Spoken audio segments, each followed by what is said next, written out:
हमारे समर्थ वंशजों ने आशीर्वाद दिया और उस आशीर्वाद का फल ये है कि शायद ही कोई हिंदू घर होगा जिसमें गीता प्रेस की छपी हुई कोई पुस्तक ना हो। तो उन्होंने मुझे कहा था कि ये काम ह्यूमैनिटीज के क्षेत्र में करने का प्रयास करना, ये उनके शब्द तो नहीं थे, उनके भाव थे, एक बौद्धिक राजसूय शुरू करो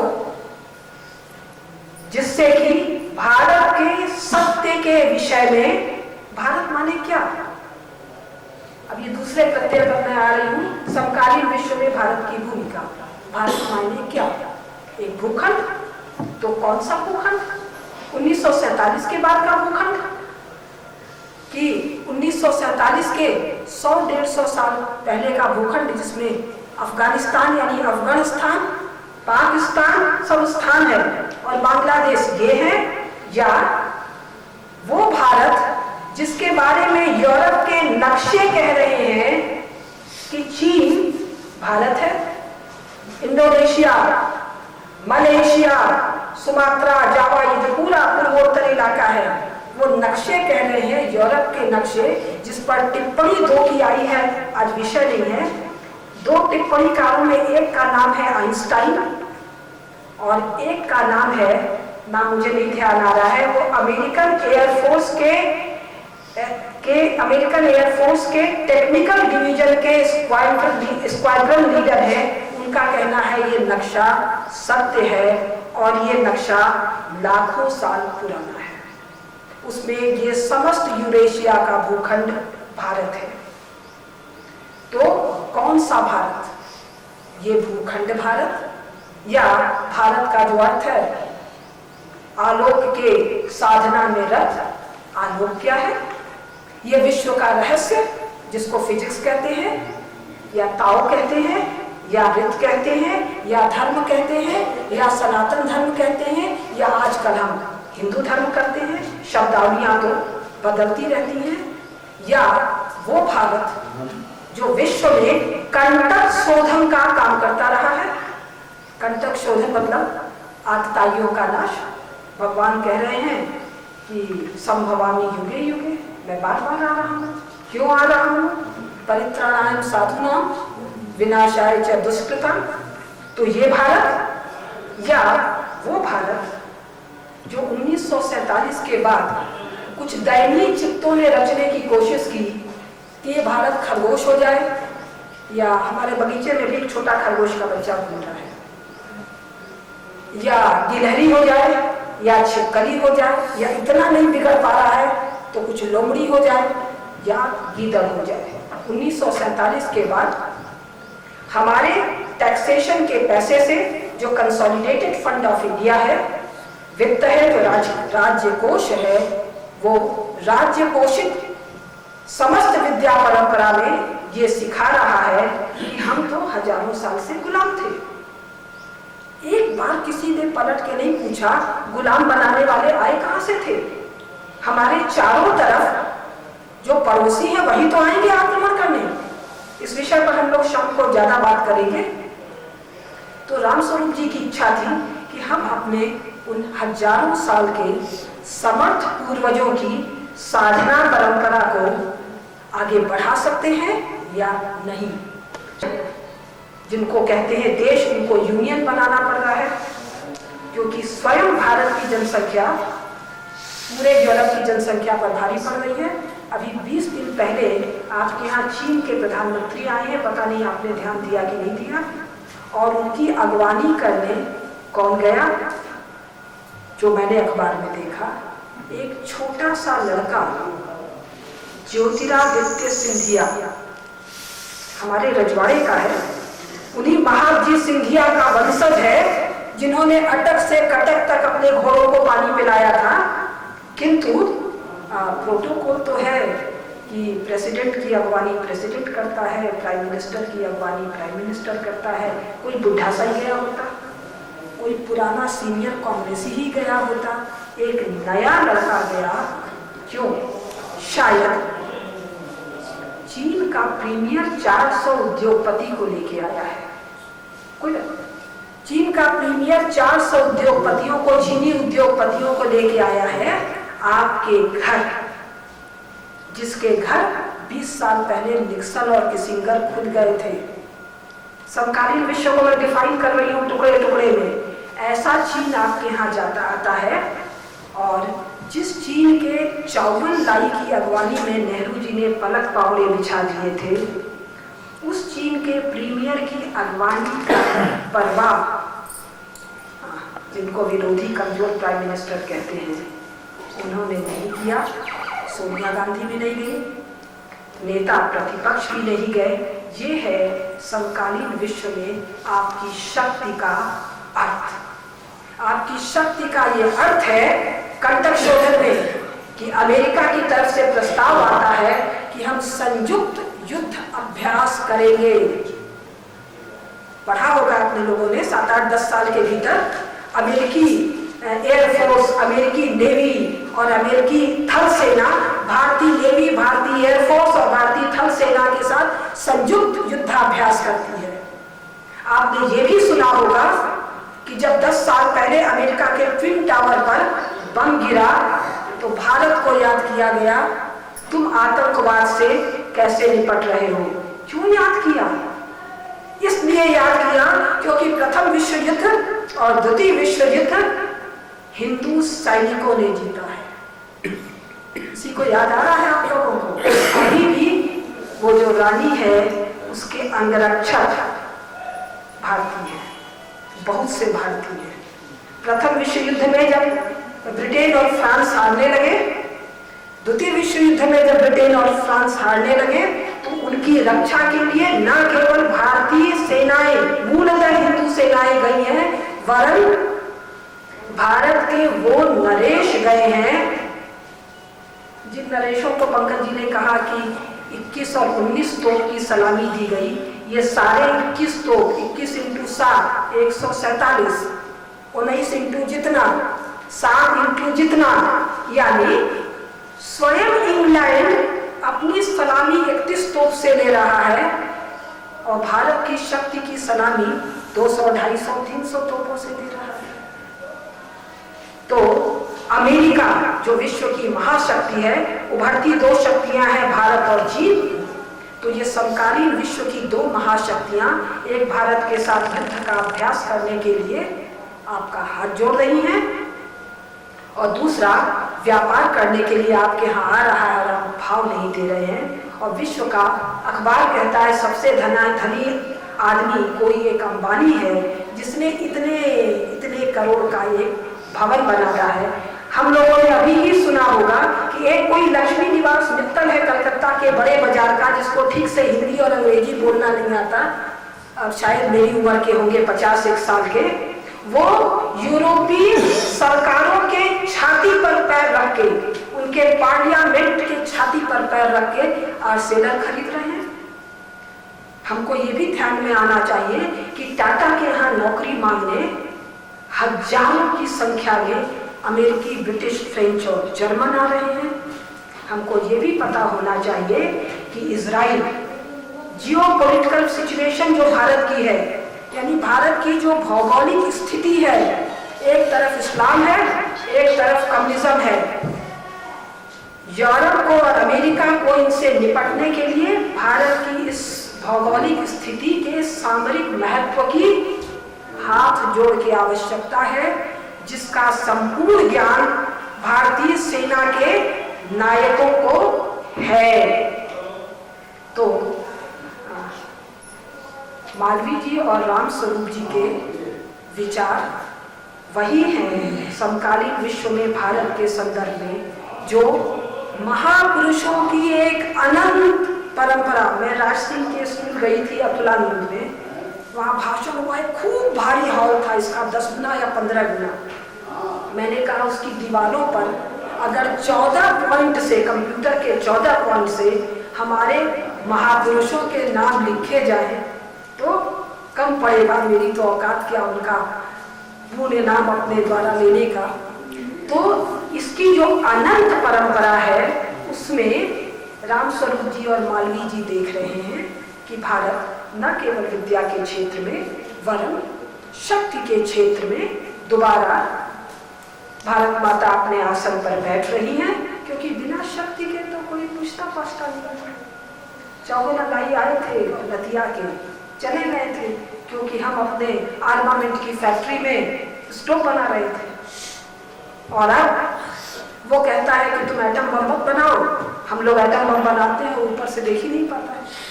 कहता है हम सैंक्शन करेंगे, भारतीय राजनेता कहते हैं कर ले तेरे को जो सैंक्शन करना है, और सैंक्शन करने के बाद हम दोबारा मजबूत होके आते हैं। तो जो तीन शक्तियां हैं, बल की शक्ति, धन की आर्थिक शक्ति और बुद्धि की विद्या शक्ति, इन तीनों में इन दोनों ने उस अनंत परंपरा में देखा भारत पुनः उभर रहा है। और समकालीन विश्व वो नहीं है जो हमको स्कूल और कॉलेज में पढ़ाया जा रहा है, वो नहीं है जो अखबार में है, वो नहीं है जो न्यूज के चैनल पे है, वो नहीं है जो हमारी फिल्मों में है। लेकिन फिल्म में जो हमारे ये नट नटी हैं, उनको जो पेमेंट हो रहा है, विश्व बाजार पे जो कब्जा कर रहे हैं, वो भी एक महत्वपूर्ण तथ्य है।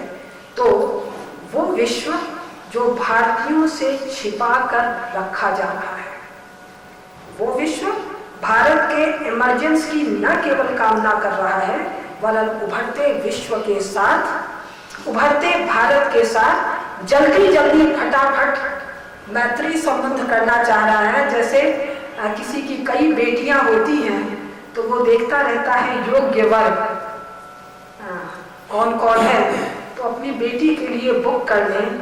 तो भारत की मित्रता समकालीन विश्व में वो योग्य वर है जिसके गले में अपनी पुत्री का जयमाल, अपने देश के रक्षा, समृद्धि और शांति के लिए जयमाल डालने को विश्व की जो कल तक महाशक्तियां कही जाती थी, गलत कही जाती थी, वो आतुर हैं। मैंने दो चार छोटी सी बात के साथ कहा।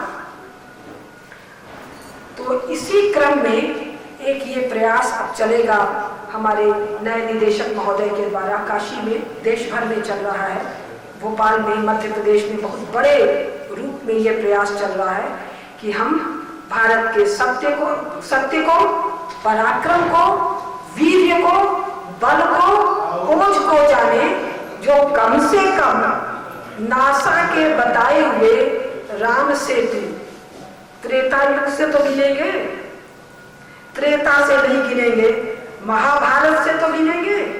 5100 साल पहले से नासा कह रहा है कि महाभारत कहता है कि महाभारत युद्ध के समय आकाश में खगोलीय स्थिति ग्रहों की ये थी। अब उसके पास कंप्यूटर है, उसने कंप्यूटर में गणना करके कहा हाँ उस तारीख को खगोलीय स्थिति थी, यानी ये एक ऐतिहासिक दस्तावेज है। और वो ऐतिहासिक दस्तावेज 5100 साल का बताते हैं। इस 5100 साल में भारत विश्व में इन तीनों मामलों में शीर्ष में रहा है। ये 90 साल अभी हाल का जो है, इस 90 साल में एक छाया सी है, लेकिन उस छाया को हटाने का काम तो हम ही लोगों ने, हमारे पूर्वजों ने अपने बल से किया। भारत से अंग्रेजों को भगाने के लिए अरब स्थान से कोई आया था क्या? चीन से कोई आया था? रूस से कोई आया था? या अमेरिका से कोई आया था? ये जो महाशक्ति अपने को कहते थे, इनको हटाने का काम आपके चाचा जी ने किया होगा, या आपके दादाजी ने, हमारे किन्हीं मामा जी ने, हमारे किसी परदादा ने, हमारे एक एक घर से हमने अपने बल और वीर्य की आहुति दी या उसको प्रकट किया, और ये चले गए। और जाने के बाद आज तक England, France, Holland, Sweden, Portugal, ये 5-6 देश एक किताब नहीं लिखे हैं कि हम खोए हुए साम्राज्य को कैसे जीते। और इसी विश्व में भारत अपने विक्रमादित्य को नित्य याद करता है। बच्चे खिलवाड़ में टीले पर बैठ जाते हैं और कहते हैं मैं विक्रमादित्य हूँ, मैं न्याय करूंगा। धन्यवाद।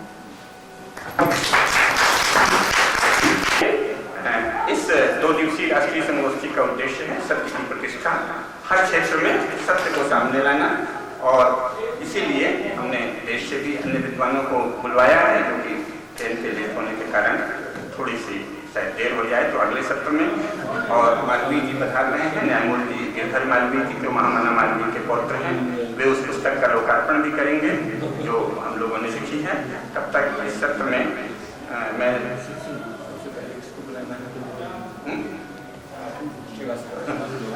श्री एसपी श्रीवास्तव जी जो बहुत ही ईमानदार और बड़े चरित्रवान टेलीविजन लीडर हैं और साथ ही अपना काम बड़ी ईमानदारी से करते हैं। रेलवे का एक बड़ा संगठन है कांग्रेस पार्टी से जुड़ा, उसके प्रमुख पदाधिकारी हैं और इन्होंने बावजूद इसके कि धुन पैदा करने की कोशिश की गई इस लड़ाई में सत्य का साथ दिया। ऐसे श्री एसपी श्रीवास्तव जी यहाँ विद्यमान हैं। मेरी उनसे प्रार्थना है कि वे आज के विषय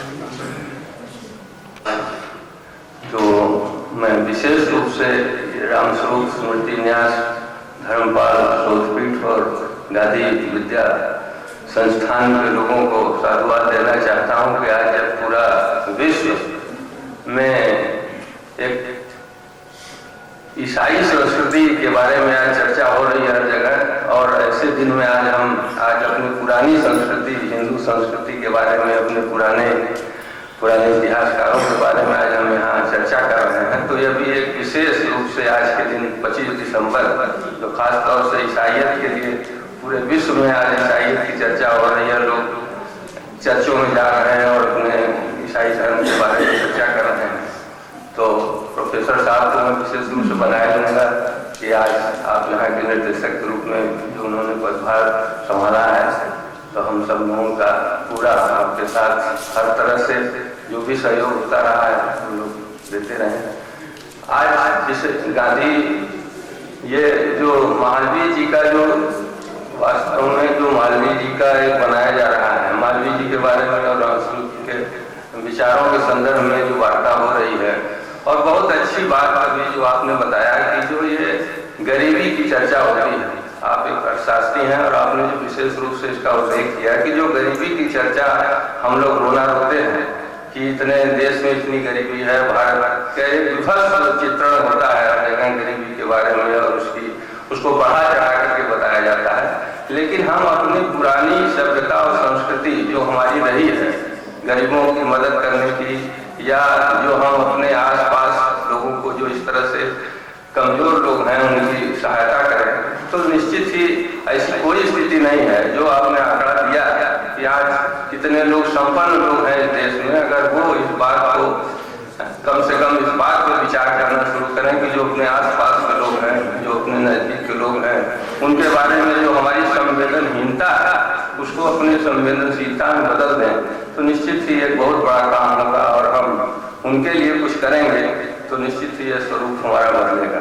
और आज भारत की स्थिति सचमुच हम भारत को जो है जिसे जो पहले कहा जाता था कि भारत सोने की चिड़िया है, और हमारे पूर्वजों ने जो कुछ भी भारत का एक स्वरूप बनाया है वो दिन पर दिन हम भले अपने समाजवादी जो हमारा जो कल्चर था उससे अलग हट करके नए परिवेश में अपने को ढालते जा रहे हैं, लेकिन आज विश्व में जो भारत का स्वरूप बन रहा है उसमें जैसा कि अभी प्रोफेसर केडिया जी ने बताया कि बहुत से लोग ललायित हैं भारत से दोस्ती करने के लिए। इसका कारण यह है कि हमने अपने आप को बदला है। भारतीय परिवेश में जिस तरह का परिवर्तन आया है उससे पूरे विश्व अचंभित है कि हमने किस तरह से अपने आप को भारत को एक विश्व के शक्ति के रूप में अपने आप को उजागर किया है। और जो पहले हमारे महर्षियों ने कहा था कि भारत एक गुरु के रूप में प्रतिष्ठापित होगा, तो निश्चित ही हम उस तरफ बढ़ रहे हैं। और भारत की आज स्थिति यह है कि सारा विश्व ललायित है कि इससे हम अपना संबंध बढ़ावें, दोस्ती बढ़ावें, चाहे रूस हो चाहे अमेरिका हो। आज अमेरिका के लोग यहाँ हाथ अपने देश की बेरोजगारी दूर करने के लिए यहाँ आ रहे हैं। अमेरिका के राष्ट्रपति का मुख्य उद्देश्य ये था कि जो उसके देश में बेरोजगारी बढ़ रही है वो भारत से दोस्ती करने के बाद ही उसकी समस्या का समाधान हो सके। तो भारत जो इस तरह से प्रतिष्ठापित हो रहा है इसमें हमारे देश की संस्कृति और पुरानी जो परंपराएं हैं का बहुत बड़ा हाथ है, और हम अगर उसको सही ढंग से प्रतिपादित करते रहें तो शायद इस देश की गरीबी और जो कुछ भी जो कमियां हैं भारत में उसको भी हम दूर कर सकते हैं। जो आयोजित की गई है मालवीय जी के आज जन्मदिन के समकालीन विश्व में भारत की भूमिका हमारे प्रोफेसर रामेश्वर मिश्र जी और प्रोफेसर केडिया जी ने जो भारत की भूमिका के संबंध में जो इन्होंने बताया, वास्तव में हम लोग भी आप लोगों के जो अनुभव हैं, जो विचार हैं, उससे अपने ज्ञान को बढ़ाने के लिए ही हम लोग आए हुए हैं।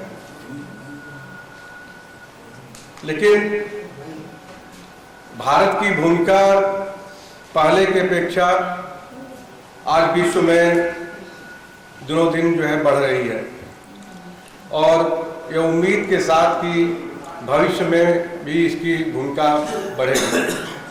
और इसमें जो ये राष्ट्रीय संगोष्ठी एक गांधी विद्या संस्थान की तरफ से हमारे नवनियुक्त निदेशक प्रोफेसर रामेश्वर प्रसाद मिश्र जी ने जो शुरू किया है, प्रारंभ किया है, यह एक इशारा करता है कि भविष्य में एक इस क्षेत्र में गांधी विद्या संस्थान एक अपनी पहचान बनाएगा। इसी के साथ हम और विद्वानों का विचार सुन करके हम अपने को संतुष्ट होंगे। धन्यवाद। समकालीन विश्व में भारत की भूमिका, भी मैं कुछ समय विदेश में गया, वहां रहा, और वहां रहा ही नहीं, वहां के काफी कॉलेजेस में वहां के लोगों के साथ एक इंट्रोडक्शन हुआ। वहां लोग बुलाते थे, मैं जाता था। एक तो व्यवहारिक रूप से जो वहां देख के लगा, उन देशों के मन में हमारे देश के प्रति जो आदर का भाव है, सबके भीतर तो नहीं है, लेकिन वो कहीं ना कहीं अपनी संस्कृति, अपनी जीवन शैली से उकताए गए हैं। अमेरिका का राष्ट्रपति भले ये कहता हो कि हम सब बात पे बात करने को तैयार हैं, लेकिन हमारी जीवन शैली पे कोई चर्चा ना हो। I want to discuss everything, but I do not want to discuss anything regarding our lifestyle. Why are they so? आप कभी कल्पना करके देखिए कि यह इस प्रकार की भाषा कहने का अभिप्राय क्या है। देखने की कई दृष्टि हो सकती है, लेकिन जब मैं उनसे बात करके देखा तो हमें पता चला कि कहीं न कहीं उन्हें लगा कि उनकी जीवन शैली, उनके मूल्य, वो सारे के सारे कोलैप्स कर रहे हैं। जिनके प्रति हम बड़े आस्थावान होकर के, जिन्हें हम ग्रैब करना चाहते हैं, स्नैच करना चाहते हैं, उनमें कुछ नहीं मिल रहा है। एक अंग्रेज के टिपिकल स्टाइल जो है वो सुबह उठता है और शाम तक काम करता है। देश के अधिकतर लोग वहां कर्ज में जी रहे हैं, और हमारे भारतीय मनुष्यों ने कहा इस संतुष्टि से बड़ा कोई धन नहीं हो सकता। संतुष्टि को गरीबी नहीं समझना है। ये बुद्ध, महावीर और कबीर की नगरी है। राज परिवार में जन्म लेने वाला बुद्ध राजसत्ता को छोड़ के अपने हाथ में भिक्षा का पात्र लेके घूमता है। हमारी संतुष्टि गरीबी नहीं थी। आज मीडिया और तथाकथित कुछ लोग मिलकर के हमारी संतुष्टि को गरीबी सिद्ध करने पर लगे हैं। एक किसान यदि साग और मक्के की रोटी पंजाब में खा करके उसको ऊपर थोड़ा सा मक्खन लगा करके मस्ती और चैन की नींद सोता है, तो तथाकथित मीडिया के लोग कहते हैं कि ये अकर्मण्य है और जिंदगी भर खाट पे सोते रहे, इसलिए उन्होंने कुछ डेवलपमेंट नहीं किया। मैं अपने मित्रों से बात करता हूं, एक ऐसा कुचक्र चलाया जा रहा है इस देश में, देख के हैरानी होती है कि आपको, जैसा आदरणीय पंकज जी कह रहे थे, कि आपको दलित सिद्ध करने के लिए, कन्विंस करने के लिए, बता देने के लिए सारी मीडिया, सारे लोग लगे हुए हैं। वहां एक प्रोफेसर थी, उनका नाम था प्रोफेसर करीम, बड़ी विदुषी महिला। एक कॉलेज में व्याख्यान देने के लिए हम लोग गए, वापस लौटते समय कार में बात शुरू हुई।